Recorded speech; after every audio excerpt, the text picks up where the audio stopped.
जिसको देखें वो स्टमक पेन में, स्टमक अल्सर में, एसिडिटी में मुब्तला है, जिसको देखें वो एसिडिटी की मेडिसिन ले रहे हैं। अच्छा आप देखिए जितनी भी मेडिसिन ले रहे हैं वो उसका इलाज नहीं है, बस उसको ट्रीट किए जा रहे हैं कि जी बर्निंग हो रही है, खाने के बाद एसिडिटी बढ़ जाती है। इसके कॉज की तरफ नहीं जाते, इसके इलाज की तरफ नहीं जाते। ये मेडिसिन ले लेके आप क्यों अपने स्टमक का, अपनी बॉडी का बेड़ा गर्क कर रहे हैं? क्यों आप इतने साइड इफ़ेक्ट्स अपनी बॉडी में इसके लिए लेके जा रहे हैं? क्योंकि मेडिसिन के बहुत ज़्यादा साइड इफ़ेक्ट्स हैं।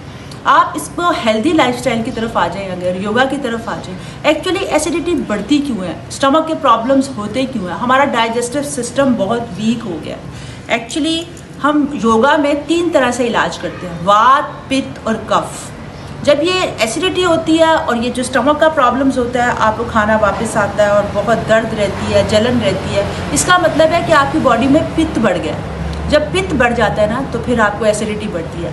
तो आपने उसके लिए प्रिकॉशन क्या लेना है? एक तो आपने अब बहुत तेज़ मसाला जात बिल्कुल नहीं खाने और गोश्त को कम इस्तेमाल करना है, लाइट बॉयल्ड खाने खाएं, मसाले कम खाएं। और दूसरा, पित्त जब बढ़ जाता है ना तो आपने ठंडी चीज़ों की तरफ आना है।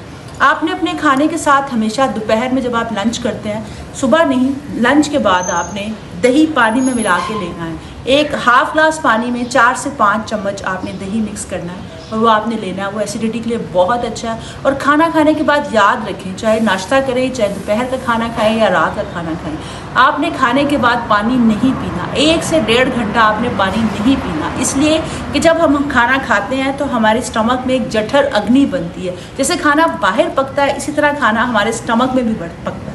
तो अगर आप उसमें ठंडा पानी या कोक या फिजी ड्रिंक्स ले लेते हैं तो वह जठर अग्नि ख़त्म हो जाती है, जिससे आपका खाना प्रॉपर डाइजेस्ट नहीं होता। हमारा स्टमक जो एंजाइम्स प्रोड्यूस करता है खाने को डाइजेस्ट करने के लिए, वो ज़ाया हो जाते हैं। तो आपने 1 से 1.5 घंटा खाने के बाद पानी नहीं पीना, खाना खाने से पहले पानी पी लिया करें।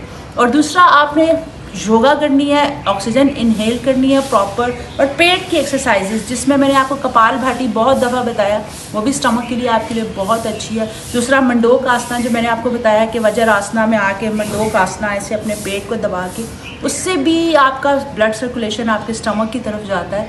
तो ये आपने ख्याल रखना है, पित्त को बढ़ने नहीं देना, ब्रीदिंग बहुत अच्छी करनी है, और हमेशा आपने स्पाइसी फूड से परहेज़ करना है, जंक फूड से परहेज़ करना है, और मेडिसिन से बचें और हेल्दी लाइफस्टाइल की तरफ आएँ।